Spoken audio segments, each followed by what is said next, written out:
Hey y'all, Billy from Perma Pastures Farm. All right, another exciting day. In fact, everything is exciting when you do what you love, and I love this. It's the day the Lord hath made, and I will rejoice and be glad in it, despite what's going on in this world. Okay, y'all, today's real topic is taking the right dog to the hunt, okay? So right here, and there's my rooster in there, Persimmon Phil, he's in there making all that racket. So the chickens are inside there. Ordinarily, I would have the automatic door open before now, but I said it later for a reason, is that now they are making that transition from the chicken tractor on steroids, which is down the hill. I'm not sure the light's laying in a way to where you can actually see it right now. We'll go there in a moment. But anyway, they're transitioning from the chicken tractor on steroids to following the ruminants, okay? It's spring. Now, it made all the sense in the world for us to go ahead and get these guys squared away in the chicken tractor on steroids through the fall and through the winter. Now, during that time, I didn't take any real numbers, but generally they made about 20 cubic yards of compost, maybe more, okay? And where did it go? Okay, down alongside the driveway over there, we got an orchard. We got a food forest down there. We dressed the trees with that. Back here behind me, you got this greenhouse. We're at a different angle here. You got that greenhouse right up there. We used a fair bit of it inside of it, okay? So, take the right dog to the hunt. It's now spring, okay? It's full-blown spring, even though I'm out here, even though yesterday morning I was in a t-shirt, today I'm in a sweatshirt. It's doing a yin and yang thing all the time, but you know what? We're gonna drive on with it. So, the dog to the hunt that we need today is one that follows the ruminants. Ultimately, it will be the cows that go through first, then the sheep, then the chickens. Now, we got them here as like a holding pattern until we can get them right over here. Now, come over here and check this out. We got all of our bees right up inside here. Now, what you didn't see is that the sheep went through first. The grass was up yay high. The sheep ate it down to something that's manageable, okay? Chickens don't like high grass. They left their fertility behind, but then now the chickens are going to serve a couple of purposes. And as I said in the past, I want to give a shout out to the Amish who gave us this idea. The chickens, we're going to set their chicken tractor probably right about where I'm standing, and we're going to set their net around the bees. Now, what's going to happen? Folks, just like my friend and mentor Danny demonstrated the other day, the consummate definition of permaculture, you're going to see another version of it today, okay? So, the chickens are going to be here. They're going to scratch away. They're going to eat all the bugs that want to disturb these bees, that are going to want to destroy these bees. They're going to cleanse this area. They're going to go through the poop that the sheep left behind. They're going to go through that, just like they do with cows. They're going to tear those apart. They're going to break the pest cycle for not only the bees, but also the sheep. So they'll be 3 days behind the sheep, and they're going to cleanse the area, get fed, the whole 9 yards, okay? That is the perfect definition of a symbiosis.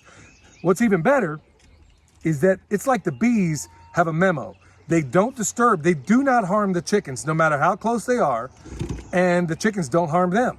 In fact, you could take a pile of dead bees, put it in front of those chickens, and they will not eat it.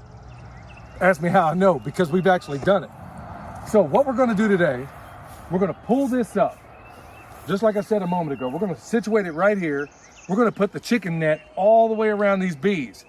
Better still, where this time of year, where generally the sheep move every day, the bull moves every day, the chickens move every day, we're going to let them somewhat overgraze here. I want them to really, really impact this area well. I want them to eat down what's left of the grass. And in addition to that, I also want them to make absolutely sure that anything that wants to harm these bees is dealt with. So we'll go down and talk about what's the remnants of the chicken tractor on steroids in a minute and what we're going to do with that. Now, I would also say that in the past, when we do this about this time of year, what we typically do is we have a flock of birds that we leave in the chicken tractor on steroids. Now, those birds, they're little right now. They're over there, okay? They're the little Bielfelders. We usually use those to stay, not stationary, but they will stay in the chicken tractor on steroid system, and then we use our layers to follow the ruminants, okay? Now, look, y'all, I mean, I've also been given questions about, man, I got really jacked up soil. How do we do it? Y'all, this is how it's done. This is how we've done it. When we came to this property, let me just pan around here a little bit. This was all one filthy, muddy mess. And the only thing that was growing was the remnants of what you see there, multiflora rose. And in addition to that, we had, good night. I mean, the names escape me right now, but every pioneer species, you know, what people call weeds, every pioneer species you could think of as a result of overgrazing was here. Because the people that owned this property before us had, I don't even know how many cows out here. It was a muddy mess. Every time it rained, it would go out to the road, mud all over the place, Justin tells me. So y'all look, in just a short time, we've only been on this property for about 2.5 years. We've been able to arrest all of the erosion problems by using responsible grazing and responsible permaculture techniques. All right, with that said, I'm gonna get these guys pulled up here. We'll park them right here. We'll stretch out this net and then we'll be off to the next one. Then I'll go down there and show you what's gonna happen in the chicken tractor on steroids.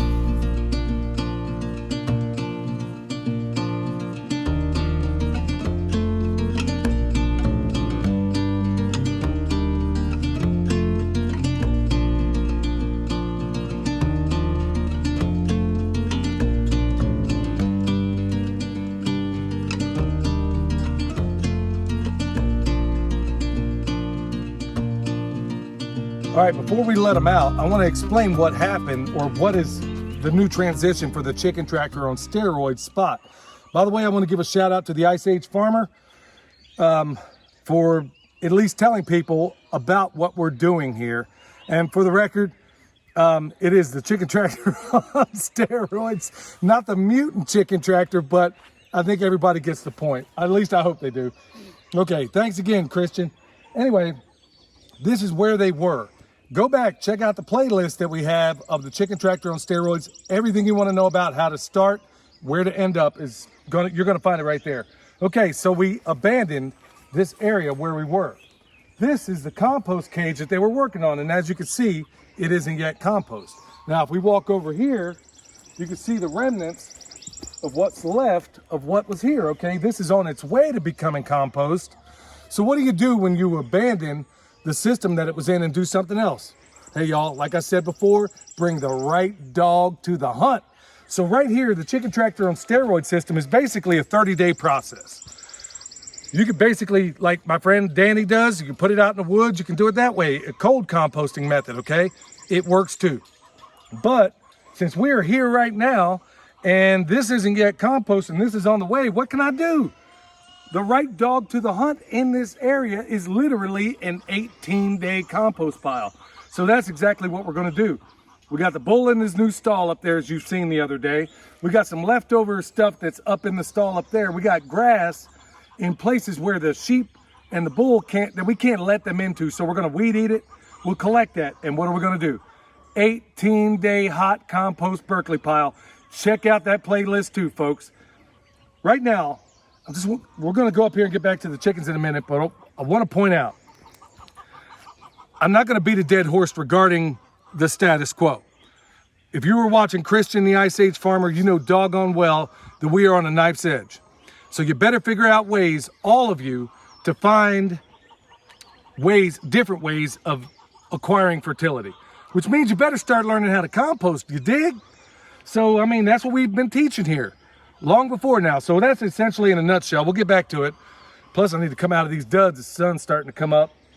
We're going to take all this and we're going to make an 18-day compost pile. All right, let's go back up the hill. All right, fence is basically covering the bees 365. And now we're about to let them out, but we're going to clip their wings at the same time. Not stack your functions, y'all. That's permaculture. Also, got to point this out. Look in here. That's store-bought feed, right? So they made the transition from a chicken tractor on steroid system where they get all of their protein out of the compost pile and where we provide their carbs in the form of food scraps by and large, okay?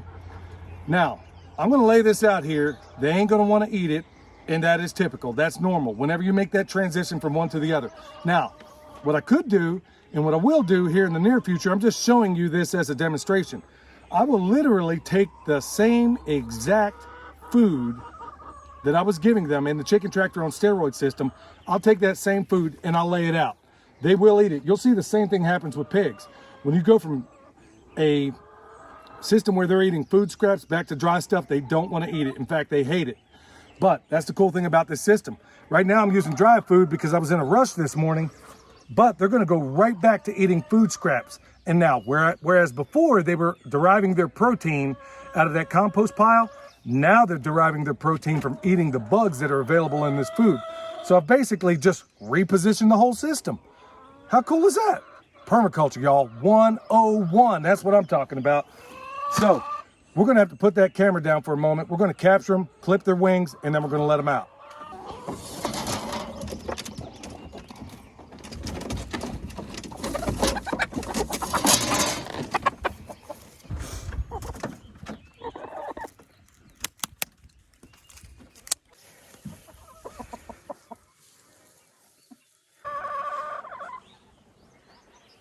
All right, so we didn't capture it on film, but look, right here, this is their feed. Anybody that's ever worked around chickens, you know doggone good and well, when you throw the feed out, they are all over it like white on rice.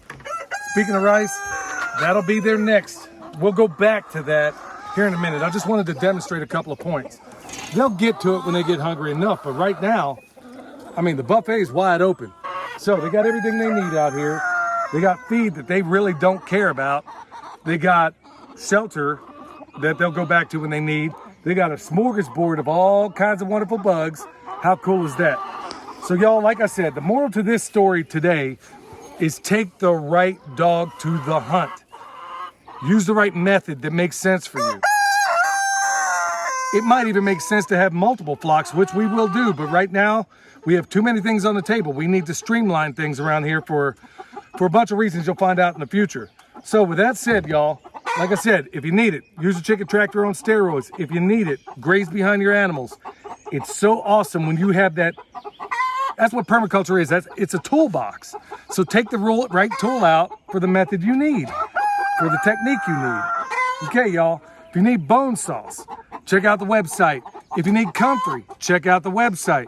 If you need anything that we have in the description box down below, like the world's best chicken processing video from Jason from Sutherland, it's right there in the description box. EMP shield, do I need to say any more than that? We know the times we live in. All right, y'all, take the right dog to the hunt. I can't say that enough, y'all. Thank you so much for your support. Thank you so much for reaching out. Till next time, this is Billy from Perma Pastures Farm, where permaculture is my passion. We'll see you.